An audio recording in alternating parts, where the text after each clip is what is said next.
Hi, ഇന്ന് നമുക്ക് financial റേഷ്യോസിലെ മൂന്നാമത്തെ റേഷ്യോ ആയിട്ടുള്ള സോൾവൻസി റേഷ്യോസ് നോക്കാം. എന്താണ് സോൾവൻസി റേഷ്യോ?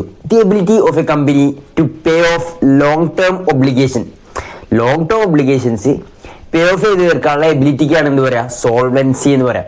അതായിട്ട് ബന്ധപ്പെട്ട റേഷ്യോസ് ആണ് സോൾവൻസി റേഷ്യോസ്. 3 തരം സോൾവൻസി റേഷ്യോസ് ആണുള്ളത്. ഡെപ്റ്റ് to equity ratio, total ഡെപ്റ്റ് to equity ratio and എന്താണ് ഡെപ്റ്റ് ടു ടോട്ടൽ അസറ്റ്സ് റേഷ്യോ. ഇനി അതിലേക്ക് പോകാം.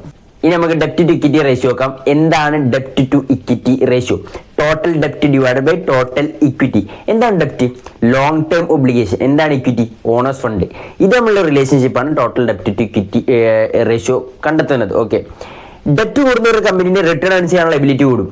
പക്ഷെ എന്താണ്, അവിടെ റിസ്ക്കും കൂടും. അപ്പോൾ ഒരു കമ്പനി എത്രത്തോളം റിസ്ക് എടുക്കുന്നുണ്ട് ഇക്വിറ്റി ആയിട്ട് കമ്പയർ ചെയ്ത് നോക്കും എന്നുള്ള ഒരു കാര്യം നമുക്ക് അവിടെ കണ്ടെത്താൻ കഴിയും. ഓക്കെ, ഇനി എവിടെ നിന്നാണ് നമുക്ക് ഈ ഡാറ്റാസ് കിട്ടുക?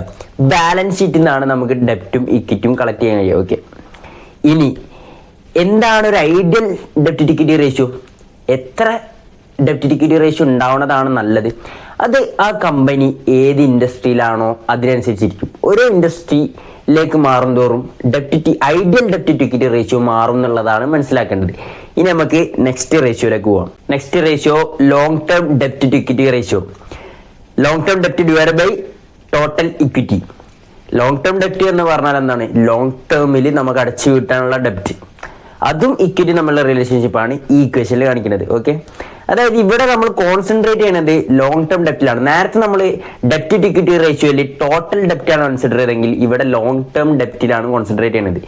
ഇക്വിറ്റിന്റെ എത്ര മൾട്ടിപ്ലൈസ് ആണ് ലോങ് ടേം ഡെപ്റ്റ് ഉള്ളത് എന്നുള്ളതാണ്. ഓക്കെ, ഇത് എവിടുന്നാണ്? ബാലൻസ് ഷീറ്റിൽ നിന്നാണ് ഇത് നമ്മൾ കളക്ട് ചെയ്യുക.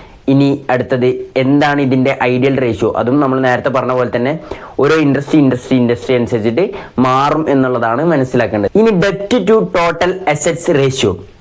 Total ഡെപ്റ്റ് divide by total assets. Total assets എന്ന് പറഞ്ഞാൽ എന്താണ്? നമ്മുടെ ടോട്ടൽ ഇൻവെസ്റ്റ്മെന്റ് ആണ്. അപ്പൊ ടോട്ടൽ ഇൻവെസ്റ്റ്മെന്റിന്റെ എത്ര ഭാഗം നമ്മൾ ഡെപ്റ്റ് വഴി ഇൻവെസ്റ്റ് ചെയ്തു എന്നുള്ളതാണ് ഈ റേഷ്യോ ഇൻഡിക്കേറ്റ് ചെയ്യുന്നത്. അപ്പോൾ നമുക്ക് എന്ത് മനസ്സിലാക്കാം? ഈ റേഷ്യോ കിട്ടിയാൽ ഇപ്പോൾ 0.2 ആണ് നമുക്ക് ഇതിന്റെ റിസൾട്ട് കിട്ടിയെങ്കിൽ 20% ഡെപ്റ്റ് യൂസ് ചെയ്തിട്ടാണ് നമ്മൾ ഇൻവെസ്റ്റ്മെന്റ് നടത്തിയതെന്നാണ് മനസ്സിലാക്കേണ്ടത്. അപ്പോൾ ബാക്കി 80% എന്തായിരിക്കും? ഇക്വിറ്റി ആയിരിക്കും സ്വാഭാവികമായിട്ടും. കാരണം ഡെപ്റ്റും ഇക്വിറ്റിയാണ് നമ്മളെ ഇൻവെസ്റ്റ്മെന്റ് ഓൾട്ടർനേറ്റീവ്സ് അല്ലേ. ഓക്കെ, അപ്പം ഇവിടെ ഇതാണ് ഉദ്ദേശിക്കുന്നത്. അതായത് ഇവിടെ ടോട്ടൽ ഡെപ്റ്റും ടോട്ടൽ അസറ്റ്സും തമ്മിലുള്ള റിലേഷൻഷിപ്പാണ് കാണിക്കുന്നത്.